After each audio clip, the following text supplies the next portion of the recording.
Hey guys, how you doing? I hope you are doing well. This is HP Color LaserJet Pro MFP 4302DW. I'm going to show you how to reset this printer. What you need to do, you need to go to the menu, select menu. Now scroll down to tools, select tools.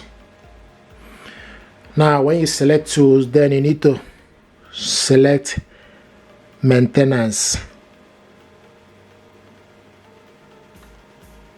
Okay, and from the maintenance you see restore settings. Select restore settings. Now you have option to reset printer supply region, reset user settings, reset user data, restore all factory default. So select restore all factory default. Now you will see this information: restore all factory default. All factory configure setting in the printer will be deleted and the original factory setting will be restored, including the following: all admin password for the printer.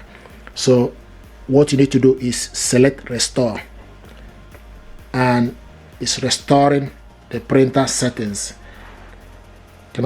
You see also restore successful. Here we go. So this is exactly how this works, so that you can go ahead and restart the printer or set the printer up again.